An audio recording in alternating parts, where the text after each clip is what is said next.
If you want to publish a book, but you feel stuck, out of time, and you don't know what to do next, then it's time to finish the damn book.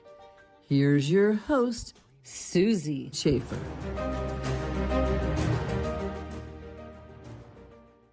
Welcome to this episode of Finish the Damn Book. I'm your host, Susie Schaefer. MeiMei Fox is the founder and CEO of Your Bestselling Book, a two-time New York Times bestselling author, TEDx speaker, and chair of the board at Hope Foundation USA. A Forbes contributor for nearly a decade, her writing has also appeared in the New York Times, Self, Stanford Magazine, and the Huffington Post, among other publications. Through Your Bestselling Book, she offers an acclaimed writing course, one-on-one book coaching, ghostwriting, and publishing with her imprint, The Story Cure Press. MeiMei holds a BA and Master's in Psychology with honors and distinction from Stanford University. She lives in Honolulu, Hawaii, with her husband, Kieran, and their twin boys. Welcome. Wow, that was a mouthful. Thanks, Susie, for all that intro. Very kind of you to include all that. Well, it's a great bio because it really kind of does highlight who you are and how you got here. So let's just kick it off. How did you get started in the publishing industry? And then what led you to becoming the Create Your Life coach? Yeah, so it started really in the most unorganized, haphazard way, which is a story that I actually mentor Stanford students. And it's a story that I tell often to them because I say, you guys think you have to have it all figured out when you're 21 years old. Well, guess what?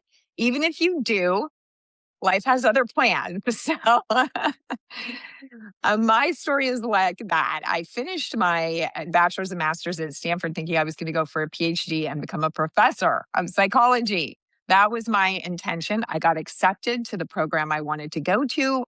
I went to the Cell weekend and I went, oh my God, I don't want to do this right now. I want to go out in the real world and experience business. So I found a job with McKinsey and Company, which is a management consulting firm. And so I'm like, okay, I'm going to go try the business world. So I did that for 2 years. And at the end of that, I went, nope, definitely not for me. And then I had no idea what to do with my life. I'm like, what do you do with a psych degree? And I'm 24 years old. And I had a friend who's 15 years older than me, a doctor. And he knew I loved to read and write. And he said, I want to write a book. You want to write a book with me? I mean, what a random thing. And so I say that the universe chose me for this path. I did not choose it. It chose me because I went to the bookstore. This is pre-Google. I'm dating myself. This is like the mid-90s, pre-Googling everything. You had to go to the bookstore, buy a book called How to Write a Book Proposal. Cover to cover, wrote the book proposal, emailed all my friends, said, does anyone know anyone in publishing who would be willing to give me some feedback? I really was just thinking, I'd get some feedback. Luckily, I had a friend who was very junior at Penguin Putnam, because remember, we're all fresh out of college at this point. And she's like, I'll take a look at it for you. I was, oh, thank you so much, Nikki. So I sent it off to her. And about a week later, she writes me back and said, we never do this. We're buying your book. Wow. So now I'm 25 years old and I have a deal with Penguin Putnam to publish my book. Oh my gosh, that's incredible. That's one of those stories that is the kind that they use in the Hollywood movies that like I coach my clients and say that never happened. So so you are definitely a unicorn in that respect. For sure. And not only that, but I was so lucky because the senior editor, who later went on to have her own imprint called Riverside, so a division of Penguin Putnam, Amy Hertz, an amazing woman. And she just took me under her wing and mentored me and said, you can do this for a living. And I said, do what for a living? So I didn't even know this was a thing. I didn't know that almost every book that is written by a celebrity or a politician is ghostwritten. Right. I mean, I didn't know that. And I was like, there's a whole industry behind this. What are you talking about? And she's like, oh yeah. And she set me up with a literary agent. She got me my next 2 book deals. And so I was really lucky and really deeply value female mentorship. So I just stumbled into that. And now it's almost 30 years later. Here I am. That is amazing. I love that story. like regarding your author journey, did you have any Yeah. aha moments?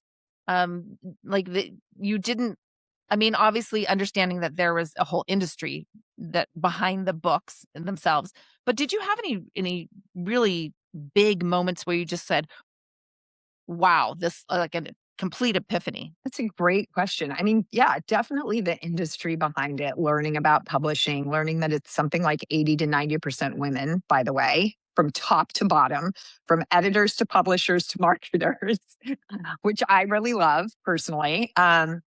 But I think the realization for me was really the value of story. So coming Mhm. from an academic background where I thought I was going to, I really thought I was going to go be a professor and publish papers for the rest of my life.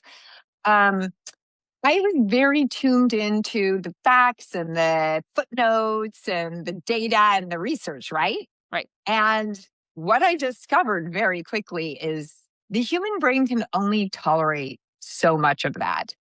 What the human brain loves is story.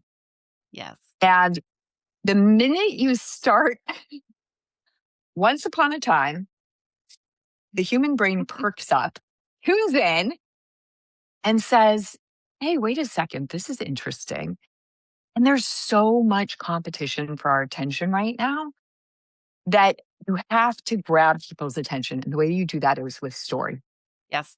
I completely agree. In fact, when I'm teaching writing to authors, what I do is I have them break it down to tell the story about these specific moments in your life or your career that created change or created you to take the next step or created you to pivot or whatever that may be, because the story is what connects us as humans.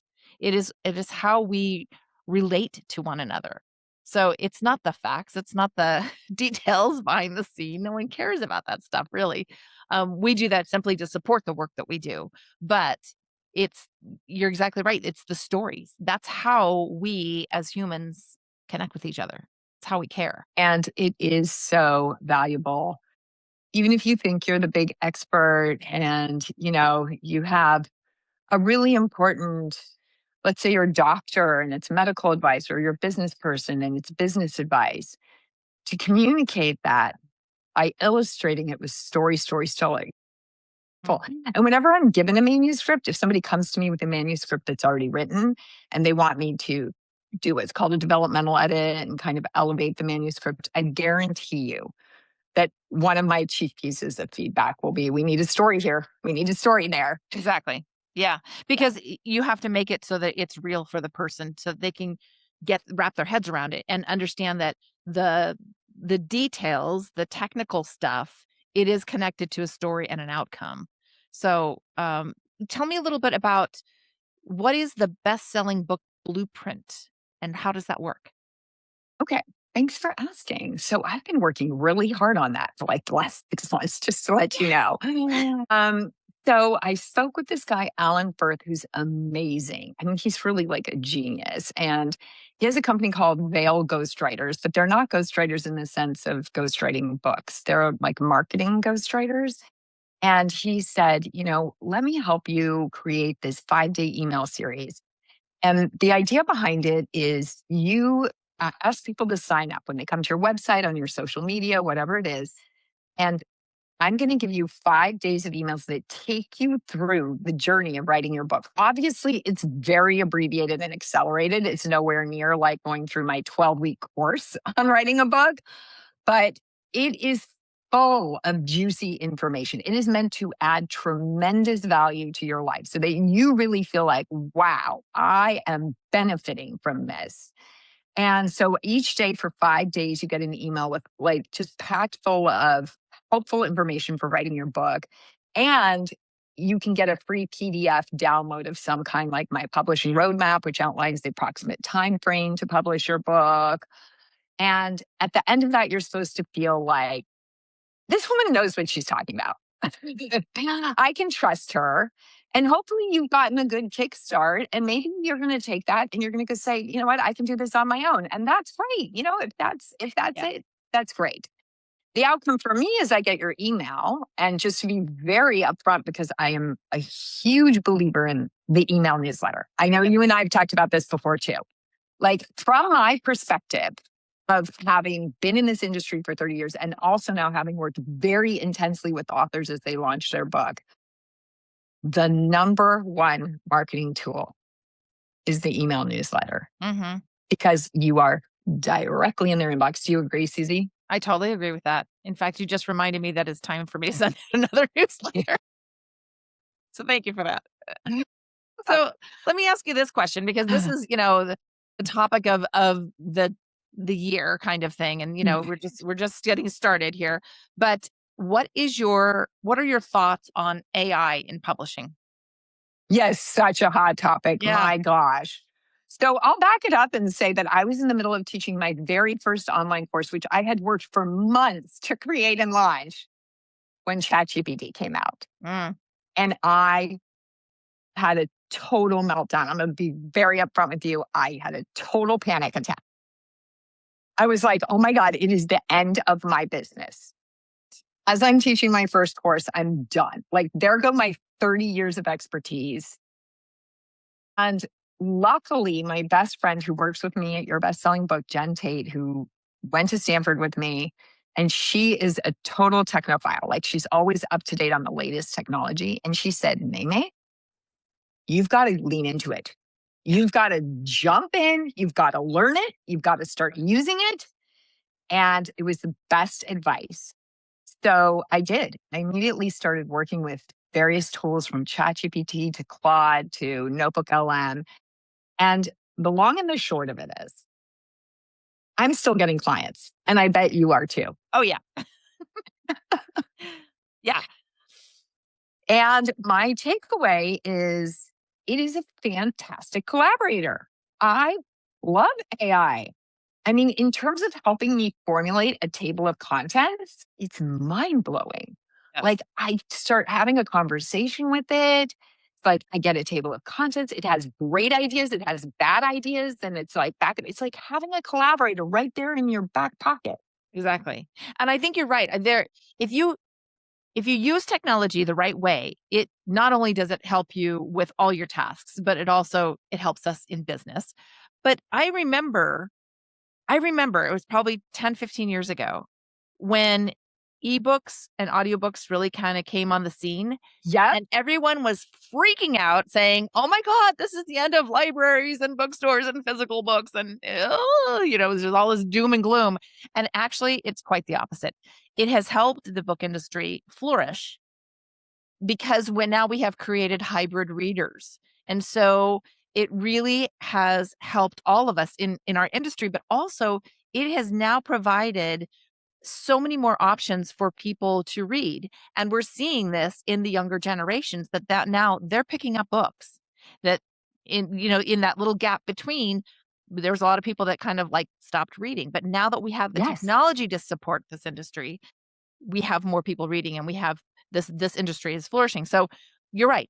If you don't stay up with technology, you're going to get left behind. It's kind of simple. That is for sure. Yeah. And it's interesting because while I think it's great, AI is fantastic for table of contents. It's fantastic for brainstorming titles and subtitles, right? I mean, Yeah. Oh my gosh. It's like, give me a list of 15 titles and subtitles. Boom, you have it in 5 seconds. It's great for editing grammar. And even as you type, everybody knows this. We've had it embedded in Word. I mean, that is artificial intelligence. It's been embedded in Word for over a decade now. Yes. What it's not great at is writing a book. Exactly. And that is, I say that not to promote myself or to promote you, because this is what you do too, but you have got to have a human being involved. Absolutely. 1,000% correct. Yes. You have to have that human element. Otherwise, the writing is stale. It's flat. It doesn't have the emotion. It doesn't have the soul connection. So you absolutely are spot on, in my opinion.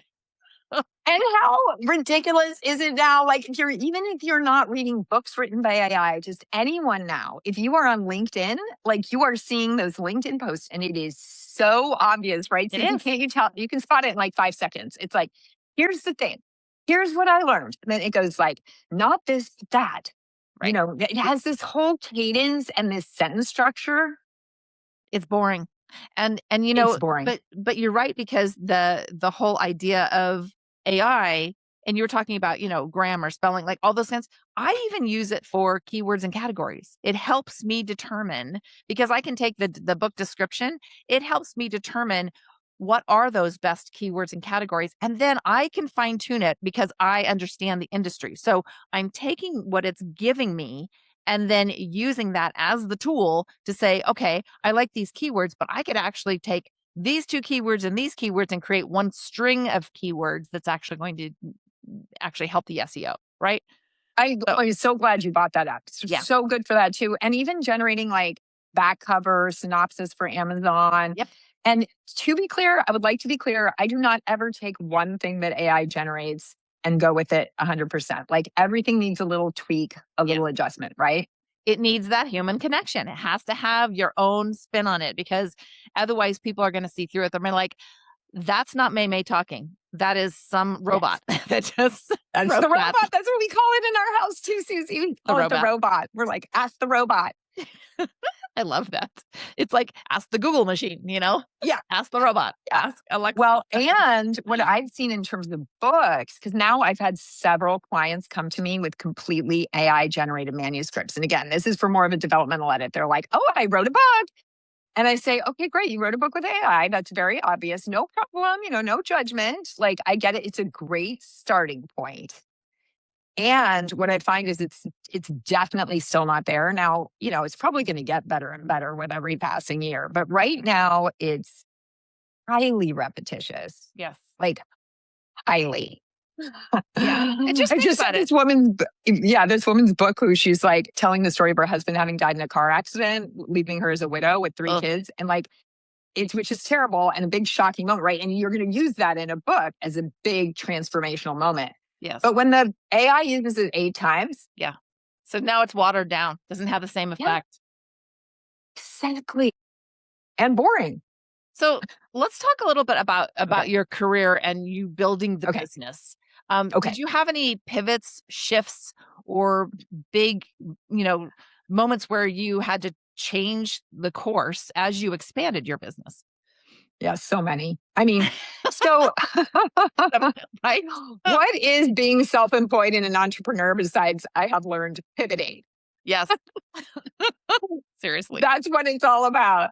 I mean, I started almost 30 years ago. And when I started, I still had to hand type notes of every interview that I was doing. Yeah. Talk about hours of tedious work. Or if someone gave me journals, I had to enter them into the computer. Thank heavens when I started, we did at least already have word processors. Right. So you could cut and paste and stuff. But so it used to be that I would spend a year on a book. Mm. And that has accelerated so rapidly. Yes. And that already began to accelerate with the advent of transcription. Yes. Yeah. I mean, just being able to talk to someone and have it all transcribed and you don't have to take notes, such a huge, huge advance. It pivoted again because of what's happening with AI, where I thought, well, there's also not as much money in publishing. So I don't know, do you want to get into the world of traditional publishing, self-publishing? Is that interesting to your audience? I think that honestly, that's been covered in some of my other episodes. Okay. So I don't think we need to. I think that if people are this far down the path with me, yeah, they get it. I don't think so. Yeah. It's just changed. And even when you're talking about things speeding up, with my team, I just knocked out a book in 84 days.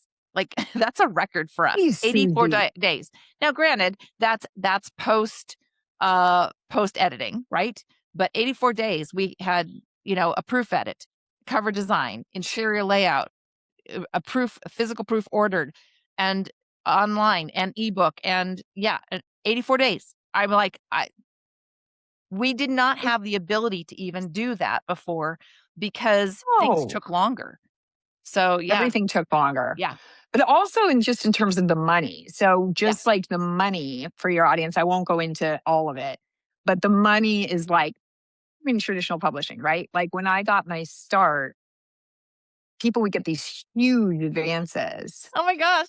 That's the thing I talk about. And I'm like, Hollywood, please stop saying that people get these massive advances in your movies, because every time I want to throw my shoe at the television saying, don't do that. It's not true.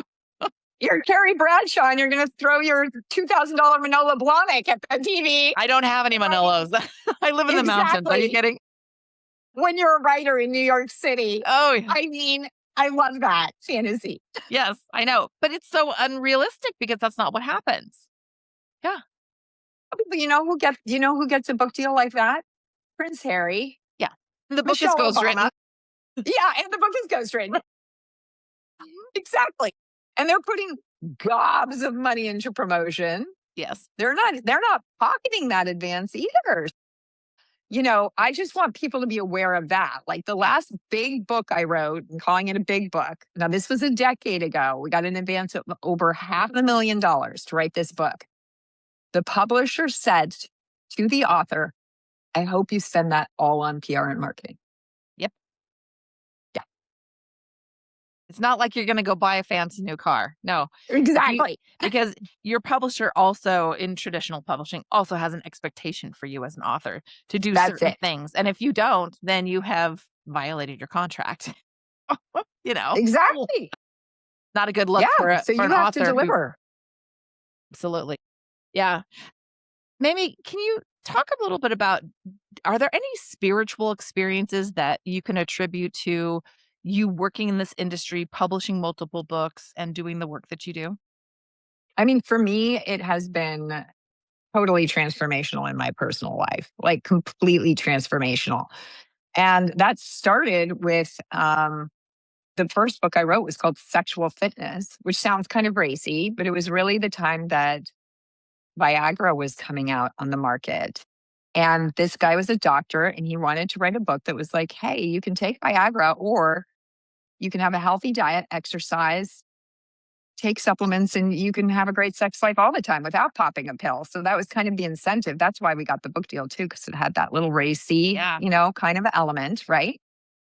But starting with that, it really, because I worked on that book, I started becoming more fanatical about my own health and following health news. And so working on those books has changed me. And then in addition to that, I went through a divorce when I was in my early 30s, and there was a crisis in my family of origin, with my father being in big trouble legally. And it was my whole world just fell to pieces. It just collapsed around me. And I had kind of been one of those people who just got what I wanted and did what I wanted my whole life. And suddenly I was a wreck. And so I wrote a memoir. And you know what? I wrote a memoir to heal. And it was one of the most profoundly healing experiences of my life. Yeah. And so I tell my book coaching clients this all the time too. You don't have to publish. After I wrote that and poured my heart out on the page, and neuroscience studies show that you rewire your brain. Yes. When you write your story, you build new neural pathways.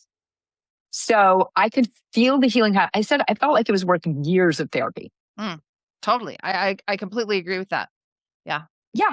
And then I printed out a copy. I gave it to my best friends. I gave it to my family. It was transformative to my family. We'd always been one of those waspy families that didn't talk about our feelings. Welcome to the club. Suddenly I'm like, oh, nice. Suddenly I've poured it all out on the page and my family's coming. We're talking, we're sobbing at the dinner table with I'm in my mid-30s. This is when we're at a family reunion. We're all sobbing. My brother's confessing to a time in his life when he was depressed. My mom's confessing to all. So gosh darn it, am I glad I wrote that? And then I decided not to publish it. And now, where I am now, I'm like looking at it and being like, maybe I'll revisit it and I would change some things, with another 20 years of perspective. But am I glad I wrote it? Yeah. It changed my life.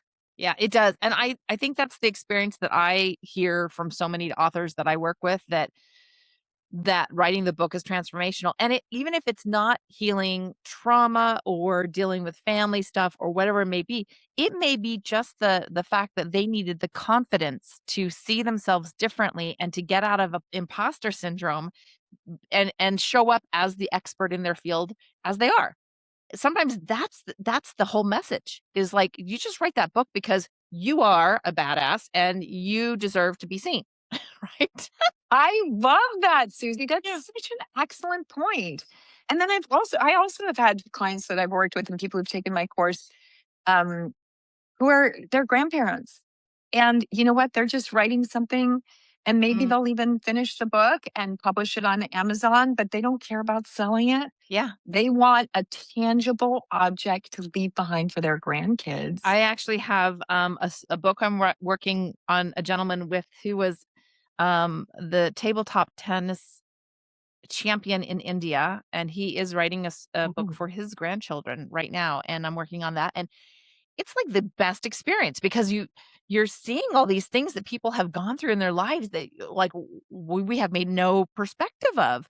Another book that I'm working on is with a gentleman who came to the US with his siblings, and yet the parents stayed behind in their country, and the kids basically were given to the relatives, and huge success story about perseverance and coming to a country where you didn't even know the language. I mean, it is amazing, some of the people that I have the opportunity to work with, and it for me, it sheds the light on, people's lives aren't the way my life was. My life was fairly, beaver cleaver kind of family. And Yeah. so I hear these stories and I witness what these people go through, and it's fascinating to me and just incredible. Yeah. Yeah, I couldn't agree more. I'm very inspired by the people I work with, Yeah. their Absolutely. stories. Yeah. Let's talk about intuition. Was there a time when you used your intuition and it turned out and you said, "Oh, I'm so glad I listened to my gut instinct," or was there a time when you didn't and things didn't work out? That's a good question. I mean, I think the whole path, choosing this whole path of saying to this friend, sure, I'll write a book with you, was totally intuition. I mean, Right. I didn't have any reason to say that. None, zero. I didn't even major in English, Mm, right? and look where it led me. It's become my entire career. Can I give you a non-publishing example, or are you only Yeah, interested in publishing and totally. writing examples? Yeah. Oh, okay. I just want to be clear. So this is one of the most powerful examples I can give you in my entire life. I was post-divorce, post my family falling to pieces, and I've been spending a couple of years going to therapy, reading all the spiritual books, going to yoga, doing all the things that you're supposed to do, and kind of pulling myself back together with, a new identity, which is the gift that comes out of some trauma like that, right? Is Mhm. who do I want to reinvent myself as? And I was out for a walk in the foothills of San Francisco one day, and a voice in my head said Costa Rica. Now, I'd never been to Costa Rica. I'd never been to South America or Latin America. I grew up in Hawaii. So Costa Rica was not even on my radar, we didn't, when you're from Hawaii, you don't do Caribbean, you don't do, Right. you're in Hawaii. Why? Right. And I'd been to Asia and Bali. So I was like, Costa Rica. And then in rapid succession, I had conversations with like 3 different people who mentioned Costa Rica. We said something about, oh, my friend has a yoga retreat in Costa Rica.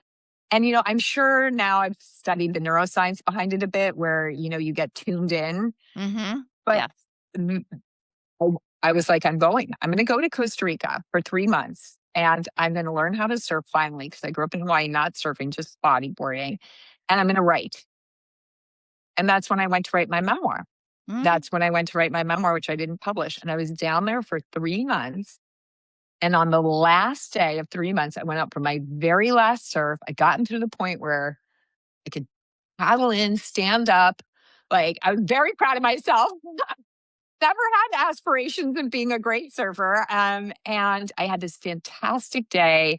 I was scheduled to leave the very next morning. And I walked out of the water and I saw this gorgeous man on the beach. And I was like, I'm going to go talk to him. And so I went up and talked to him like, hi, my name is MeiMei, blah, blah, blah. And he's like, hey, I'm Kieran, blah, blah, blah. We started talking. He was there to write and serve. He had arrived the night before. It was his first serve, and it was my last serve. Wow. And we just hit it off and started talking and couldn't stop talking, exchanged emails, and spent the next 3 years emailing each other, falling in love with writing. Oh, And then we got married and had kids. And here we are. what a beautiful story. Oh my gosh. Okay. You need to add that that's to your my memoir. intuition story. The happy I know. ending. Exactly, it is. That's exactly why I'm like, I have to rewrite the memoir, obviously. Oh my gosh. Yeah, you need to add that to the memoir because then it has this feeling of hope at the end, right? Yeah. Exactly. And that was really like part of the message of the memoir, even as I was writing it, was like, I wasn't sitting there in a helpless puddle of like victimhood, right? I was like, what am I going to do? And the moment I met Kieran, the moment when we finally got together was the moment when I had done the work on myself and I was very healed. Yeah. Right? Yeah. Yeah, that's cool. So, yeah. Well, as you know, I am an intuitive channel and I love to pull cards. So let's pull some cards. Let's see what happens. It's very interesting too. It's like since I've spoken with you last, because it's been a minute since you and I had chatted. We're always in each other's orb for sure. For sure. And I love getting your emails. So thank you for that. Thank you. But And yours. Yeah, thank you. Yeah, the newsletter still has to go out. It's a new year. Okay, let's turn over that leaf. But since I spoke with you, I actually opened a yoga studio myself. And yes, so in my small little community, we'll talk a little bit about intuition. This is kind of a fascinating thing. I was not getting enough consistent yoga classes over the past year since I bought my place up here in the mountains. And I said, well, maybe I'm just supposed to do it myself. I mentioned it to a friend who was also my Pilates teacher. And she says, oh my gosh, you have to see this space. Took me to see it. I said, this is perfect. I started like just putting out feelers. Hey, if there was a yoga studio here, specifically warm to hot yoga, would that be something that's interesting? And everyone was saying, yes, yes, yes. So I said, okay, great. Signed the lease, got the keys, and put it out there that I'm opening the studio. If you are an instructor and you want a place to teach, just come and let me know. And they started coming like so fast. And I was like, what? And so the funny thing is that before I opened the studio, I kept hearing the words, build it and they will come from Field of Dreams, right? Right. I remember. Once I got my yoga instructors and we haven't even done our official grand opening yet. We are still in the pre-opening stages. But I have 4 instructors and a 5th one I'm interviewing this afternoon. And I'm going through my teacher certification right now. Like things are happening so fast. But the common theme that I heard from all of the instructors was that I've been praying for a studio like this. And I was like, oh, so I heard your prayers through Kevin Costner's voice. Yeah, exactly. And I'm like, that's what happens. Is like, it happens in weird ways, right? Yeah. So you can never second guess it. Like that's the whole idea with intuition. You can never second guess it. That is so good for you. Thank you. So it's very exciting, but kind of like you meeting Karen, you just follow your gut and it leads you to amazing places. So, okay. Do you have a question that you'd like to ask, or is there something that you think, a topic that you think our listeners would like to hear about? Yeah, I would love to hear because we are planning to move to Paris this summer with our family. Yes, we lived there from 2018 to 2020. We came back because of the pandemic. And our kids are going to be finishing 5th grade. Their elementary school ends this year. So it's a good moment for transition because they have to start middle school anyway. So I'd love any intuition on that. Okay. Plan. It's our best. Yeah. That's what I'm getting. That's what came to me. Oh my gosh. Love it. This is amazing. Okay. So you have a 9 card. 9s are the end of a cycle. So it means that you really, truly are wrapping up the cycle here. And the card itself is Treasure Island. So for our listeners, on this card, there's a turtle swimming, and the turtle has a treasure chest on its back that's filled with gold and hearts. So by you moving to Paris, this is actually going to help you with manifesting more money, doing the things that you love. And this move for you, you'll notice that there's water. The water is very Hmm. deep, and water represents emotion. So the water is Hmm. very deep, but the water is not churned up. Like the turtle is just, swimming, going the distance kind of thing. And so, but the turtle also doesn't rush. The turtle takes its time and is Right. methodical about the way that it gets from point A to point B, knowing that the treasure is with him all along. So the treasure is Oh, within that's you. So yeah, so beautiful. you're embarking on a new adventure. Oh. You're leaving the past behind. Don't be afraid to grieve that past. That's the emotion part, Mhm. right? But know that Okay. where you're going is going to have a vast abundance for you in all things. Mhm. You just have to be methodical about it and just keep like Dory says, just keep swimming, right? So yeah, okay, your next card is a 24. 2 plus 4 reduces to 6. 6 is the number of the love of the vibration of love. Okay. And this one says take a Mm. nap. So this is very interesting Mhm. because on this card, there's all kinds of stars on here. The stars represent your ancestors, passed on loved ones, angels, guides. So you're getting a Mm. lot of angelic support in this. And there's a moon, it's a new moon. So something coming up in the new moon, which will be mid February. I think it's the 20th actually, is the new moon, Okay. is going to, you might feel a little bit of exhaustion. And it's saying it's okay to take a break, take a rest, take a nap, because the fox is the symbol of being clever and strategic. So while the turtle is moving forward one stroke at a time, the fox is saying, "Don't be afraid to take a nap or take a rest, and just because that's part of your strategy. You're going to have to at some point maybe conserve a little energy during that new moon phase in the middle of February." Okay. There might, Thank you and for there's also that. there's a lot of astrology around the 17th through the 20th of February of this year. Okay. It's gonna be a little bit of a bumpy ride, I think, so but it's Okay. okay. Just saying, just take a break, rest when you need, you'll be fine. And the next card is a 39 card. So 9 plus 3 is 12, which further reduces to a 3, okay? 3 is the number of the teacher, and this is new life. You're stepping into Mm. your new life. Here's what's amazing about this. You are already a teacher in your own right. In fact, the fact that you were actually going to go and work for a university and all this, I'm like, yeah, but what you teach is something different. You teach the things that people don't know. So really embrace that because the look of your business might change a little bit when you make this move, and you already have shown that you are super okay with change, and that part of that change is the things that you will teach other people. And it's got this banner at the top. The banner represents past life. So this is saying that this change, in fact, I get that you actually had a past life in Paris, and this is part of why you're drawn back there. So very Definitely. I have no interesting. doubt about that. Yeah. The minute I said that was another intuitive hit. I was 17 and I was like, I'm going to live here. Yes. I have lived here before with You're certainty. you're actually Yep. resolving past life karma by making this move. Ooh. Notice that she's wearing her outfit is purple, okay? There's a little fairy on top of this pedestal here. This pedestal also looks very um old world, right? She's Yes. wearing purple. Purple is the color of protection, also royalty.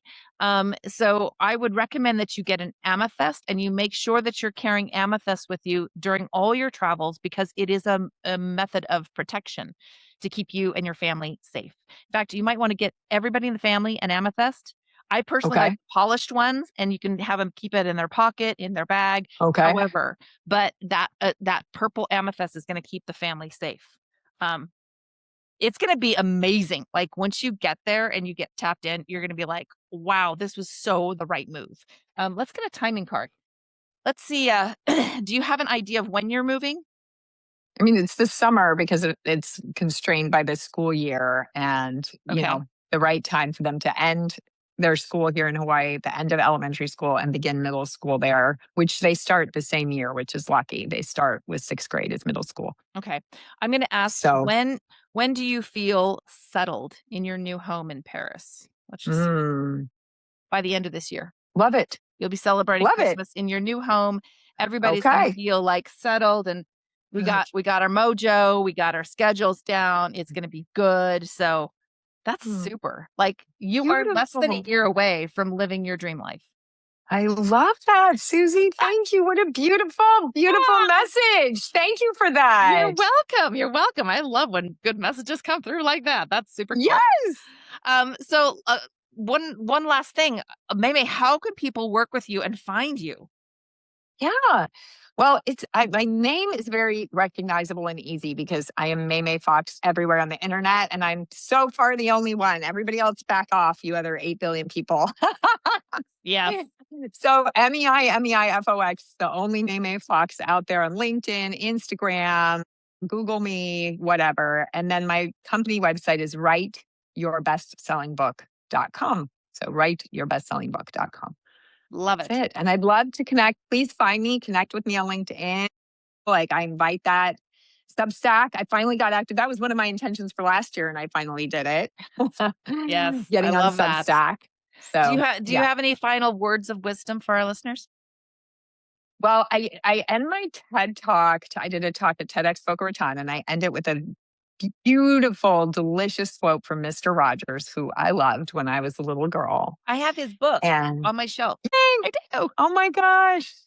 And he said, there isn't anyone you can't learn to love once you know their story.